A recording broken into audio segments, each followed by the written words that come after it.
ये एक मानक द्विघात समीकरण है। इस मानक द्विघात समीकरण को हल करने की आपको कल 2-3 विधियों के नाम बताए थे। एक विधि होती है पूर्ण वर्ग विधि, जो आउट ऑफ सिलेबस हो गई। एक होती है गुणनखंड विधि, और उसके अलावा होती है श्रीधराचार्य विधि। तो हम लोग श्रीधराचार्य विधि के बारे में पढ़ रहे हैं। इसके अंदर एक सूत्र होता है जिसका नाम होता है धराचार्य सूत्र या द्विघाती सूत्र। यहाँ लिखा है -b प्लस माइनस रूट के अंदर आएगा b² - 4ac/2a। ये इस सूत्र का नाम है द्विघाती सूत्र। क्या नाम है इसका? लेकिन ये सारा द्विघाती सूत्र जो है क्या काम आता है? हमारे इस समीकरण को हल करने के काम आते हैं। जब हमें इस समीकरण से x का मान निकालना हो तो ये फॉर्मूला लगता है।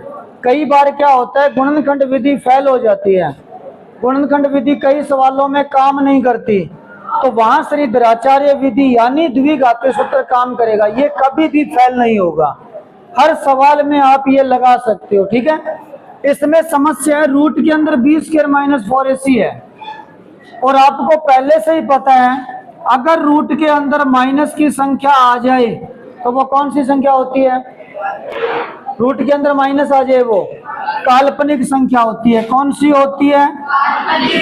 काल्पनिक संख्या होती है। तो फिर इसके मूल काल्पनिक हो जाएंगे, तो ये काल्पनिक संख्या होती है। तो ये ध्यान रखना, पहली कंडीशन है b² - 4ac जो है, ये जो रूट के अंदर वाला मैटर है, ये मैटर हमेशा क्या होना चाहिए? 0 से बड़ा। 0 से बड़ा होने का मतलब क्या होता है? कोई संख्या मैं कह दूं 0 से बड़ी, सोचो 0 से बड़ी संख्या कौन सी होती है? प्लस वाली होती है। कौन सी होती है? तो ये b² - 4ac जो है 0 से बड़ा आना चाहिए। अगर ये 0 से बड़ा आता है, बड़े आने का मतलब है ये प्लस का आता है। प्लस का आता है तो इसके जो मूल होंगे, इसके कितने मूल होंगे? 2, क्योंकि कितने घात की है? तो इसके दोनों मूल वास्तविक होंगे। दोनों मूल बोल दो या हल बोल दो, क्या होंगे वो? वास्तविक व अलग अलग होंगे। अगर मान लो अपने b² - 4ac का मान निकालें और वो मान 0 आ जाए, क्या आ जाए? कल याद है आपको, हमने a b c के मान निकाले थे समीकरणों में। कल मैंने समीकरण लिखी थी ना, x² + 7x + 3 abc के मान बताए थे। तो वो मान काम में लेके हम इसका मान निकालेंगे b² - 4ac। बाकी ये सवालों में ज्यादा समझ में आएगा। अगर ये 0 आ जाए तो दोनों मूल वास्तविक तो होंगे ही होंगे, लेकिन दोनों मूल समान होंगे, बराबर होंगे। समान होने का मतलब है, और ये चीज सवालों में ज्यादा समझ में आएगी। यहां लिखूंगा बोर्ड पे तो इतना ज्यादा समझ में नहीं आएगा। तीसरी कंडीशन होती है अगर b² - 4ac का मान 0 से छोटा आ जाए। 0 से छोटे आने का मतलब है नेगेटिव। ये b² - 4ac नेगेटिव आएगा, माइनस का आएगा। अपन अठे रखना पड़ो तो रूट में माइनस हो गया। फिर अरे b² - 4ac मान लो -5 आ गयो, तो आप b² - 4ac की जगह -5 लिखांगा तो रूट में -5 आ गया, क्यों हो जाएगा? तो ई कंडीशन में दोनों मूल काल्पनिक होगा। क्या होंगे? दोनों मूल काल्पनिक होंगे। अब आ चीज थारे सवालों में ज्यादा समझ में आएगी। और ये जो b² - 4ac होता है ना, इसका खुद का नाम भी होता है, इसको विविक्त कर बोलते हैं। क्या बोलते हैं इसको? विविक्त कर, या इंग्लिश में इसको डिस्क्रिमिनेंट बोलते हैं। डिस्क्रिमिनेंट। अब मैं एक समीकरण लिख रहा हूं आपको सामने, जैसे ये समीकरण है,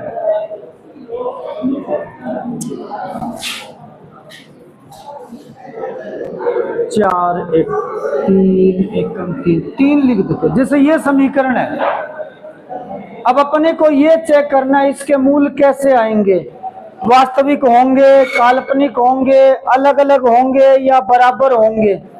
अगर ये चेक करना है तो बी स्क्वायर माइनस 4ac बता देगा। इसका मान निकाल लो। तो यहाँ पे ए का मान कितना है? 1 है। बी का मान है, धीरे बोलो बेटा, और सी का मान है। अब आप B square minus 4ac find out करो, क्या आएगा?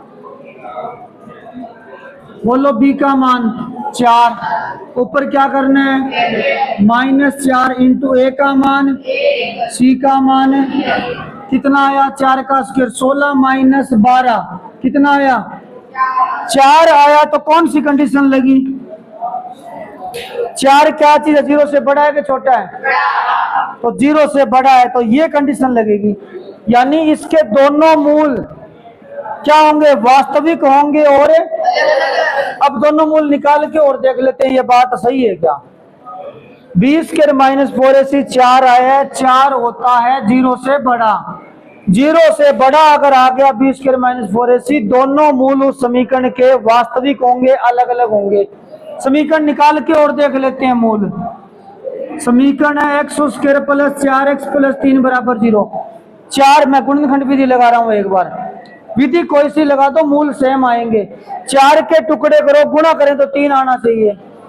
3 एकम 3 होते हैं ना, 3 एकम 3 तो कर दो। X square plus 3x plus x plus 3 बराबर 0। 3x और x हो गया 4x, और 3 का 1 से गुणा करें तो क्या आ गया? 3। अब इन दोनों में कॉमन क्या है? बचा क्या? x plus 3। एक कॉमन ले लो, बचा क्या? x प्लस 3 बराबर 0। अब इसमें कॉमन क्या है? x plus 3। यहाँ क्या बचेगा? यहाँ x बचेगा, यहाँ प्लस 1 बराबर 0। इसके बराबर 0 करो, x का मान क्या आया? -3। इसके बराबर 0 करो, x का मान क्या आएगा? दोनों मूल क्या आए हैं? वास्तविक। और दोनों मूल क्या हैं? इस तरीके से होता है ये। उतारो एक बार। प्लस 4 बराबर 0। सवाल ये है कि मूलों की प्रकृति बताओ। क्या बताना है? मूलों की प्रकृति। मूलों की प्रकृति मतलब नेचर ऑफ रूट्स। मूलों के नेचर बताना है अपने को, रूट्स का। यानी जो इसके हल हैं उनकी प्रकृति। प्रकृति का मतलब ये होता है वो वास्तविक है कि काल्पनिक है, या बराबर है, या अलग अलग है। जो अभी हम बात कर रहे थे वही चीज बतानी है। मतलब मूल कैसे हैं, वास्तविक, काल्पनिक, इसको बोलते हैं प्रकृति। मूलों की प्रकृति कैसी है, और ये चीज कौन बताता है? विविक्त कर बताता है, डिस्क्रिमिनेंट बताता है, जिसे हम बी स्क्वायर माइनस 4ac बोलते हैं। मूलों की प्रकृति कौन बताएगा? B square minus 4ac।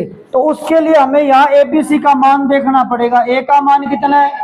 B का मान है -4√3 और सी का मान है। अब आप लिखोगे चूंकि विविक्त कर। विविक्त कर क्या होता है? बी स्क्वायर माइनस, बी का मान कितना है? -4√3। ऊपर इसके ध्यान से देखो, -4 इंटू ए का मान और सी का मान। थोड़ा सही करते हैं। माइनस का स्क्वायर तो प्लस होता है। अरे माइनस का स्क्वायर करेंगे, माइनस को माइनस से गुणा क्या आएगा? 4 का स्क्वायर √3 का स्क्वायर, -4 × 12 चौके 48। 48 माइनस 48 0 आ गया। जब बी स्क्वायर माइनस 4ac बराबर 0 होता है तो क्या होता है?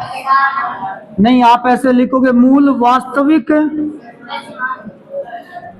वास्तविक व बराबर होंगे या समान होंगे। इसे बोलते हैं मूलों की प्रकृति बताना। तो ये मूलों की प्रकृति हो गई। और क्या करना है इसमें? मूलों की प्रकृति बताओ। यदि मूलों का अस्तित्व है तो उन्हें ज्ञात करो। मूलों का अस्तित्व यानी एग्जिस्टेंस, वो है या नहीं है? अगर है तो ज्ञात करो। मूल होते कब नहीं? जब वो काल्पनिक आ जाए। क्या आ जाए? काल्पनिक का मतलब यही होता है कि वो होते नहीं है। तो मूल इसमें तो वास्तविक है। वास्तविकता में ज्ञात करना पड़ेगा। और ज्ञात करने के लिए आप इस चैप्टर में तो श्रीधराचार्य विधि लगाओगे, बाकी आप गुणनखंड विधि भी लगा सकते हो। ठीक है, तो मैं श्रीधराचार्य विधि में जो द्विघाती सूत्र होता है वो लिख देता हूं।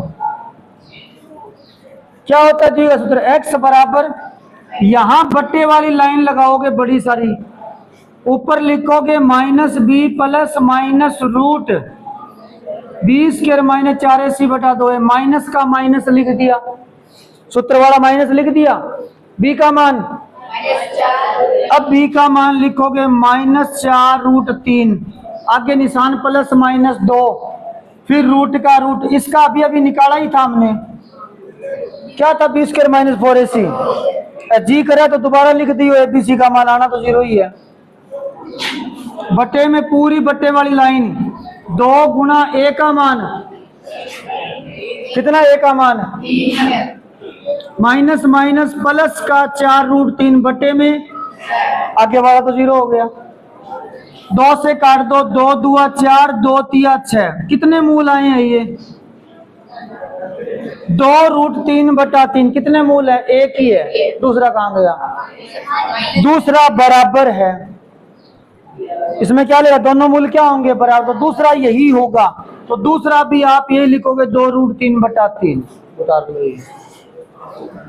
2x² माइनस 6x प्लस 4 बराबर 0, 2x² माइनस 6x प्लस 3 है, सबसे पहले मूलों की प्रकृति बतानी है, तो एबीसी का मान बताओ, ए का मान 2, बी का मान -6 और सी का मान है, तो मूलों की प्रकृति तो विविक्त कर बताएगा, b² माइनस 4ac, इसमें रखो मान, b का मान कितना है, -6 का स्क्वायर, -4 इंटू ए का मान और सी का मान, -6 का स्क्वायर होता है 36, 4 दूए 8, 8 तिये 24, 36 माइनस 24 12, 12 0 होता है, 0 से छोटा या 0 से बड़ा, तो ये 0 से बड़ा, तो b² माइनस 4ac 0 से बड़ा आ गया, मूल कैसे होंगे, मूल होंगे वास्तविक व अलग अलग होंगे, अब ये कह रहा है अगर मूलों का अस्तित्व हो तो उन्हें ज्ञात करो, यहाँ है क्या, मूलों का अस्तित्व है तो ज्ञात करेंगे, तो धराचार्य सूत्र लगाएंगे, ये बट्टे वाली line -b plus minus root b² minus 4ac बटे में, माइनस का माइनस लिखना है, b का मान बोलो, तो यहाँ माइनस है, 2 माइनस क्यों आ रहे हैं, समझ में आया, 1 माइनस सूत्र में और 1 माइनस बी का मान है, प्लस माइनस रूट, इसका मान क्या था,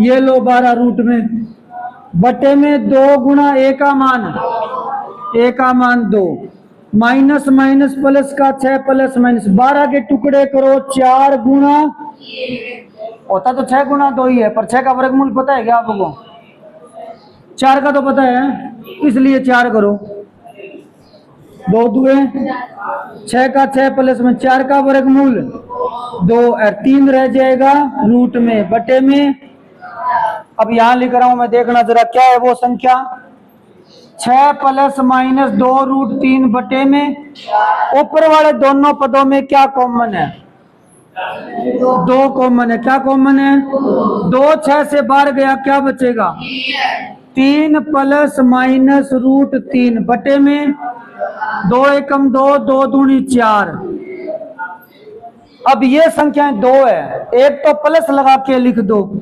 3 प्लस √3 बटा 2, एक माइनस लगा के लिख दो, तो ये 2 उत्तर है, और इसके 2 ही मूल आने थे,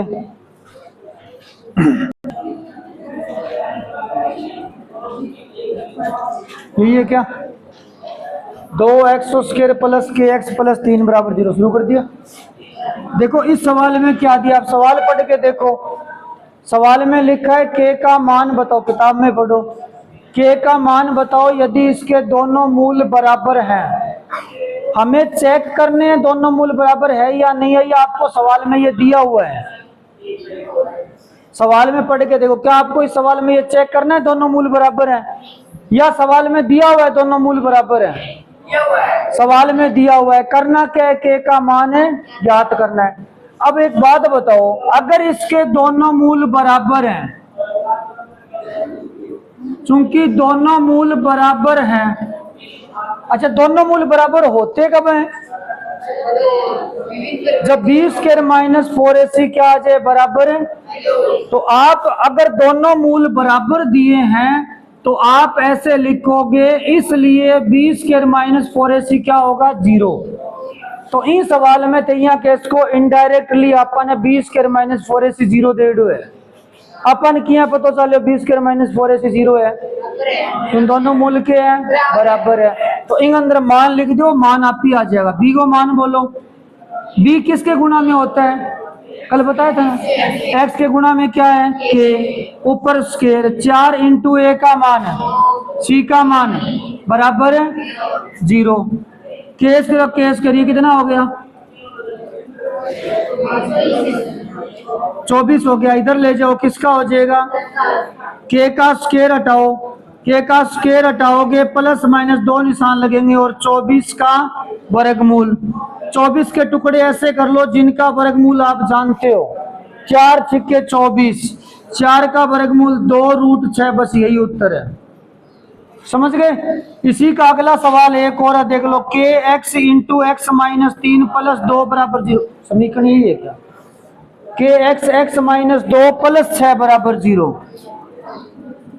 ये सवाल देखना जरा, के एक्स माइनस 2 प्लस 6 बराबर 0। पहले समीकरण सही करो, के एक्स का एक्स से गुणा क्या हो गया, के एक्स का 2 से गुणा और प्लस 6 बराबर 0। दोनों मूल क्या दिए हैं, बराबर दिए हैं, तो फिर विविक्त कर क्या होगा बताओ, दोनों मूल बराबर हैं तो विविक्त कर क्या होगा, तो कंडीशन तो आई लगानी है, बस मान लिख दो एक अंदर। बोलो बी को मान, बी का मान इस सवाल में एक्स के गुणा में कितना है, शर्त यही लगानी है। आप क्यों लगानी है, क्योंकि दोनों मूल के हैं बराबर है, तो बी स्क्वायर तो माइनस 2 के का स्क्वायर, एक मिनट रुक जाओ, माइनस 4 इंटू ए का मान है के, इंटू सी का मान कितना है बराबर 0। कितना हो गया वर्ग बताना, ये 4 के स्क्वायर माइनस 24 के बराबर 0। कॉमन बताओ क्या आएगा, 4 के आएगा, क्या बचा के माइनस 6। एक बार तो 4 के बराबर 0 कर दो और के माइनस 6 बराबर 0 कर दो, यहां से के का मान 4 के भाग में जाएगा 0, तो 0/4 0, और यहां से के का मान इनमें 2 उत्तर है, उतार लो।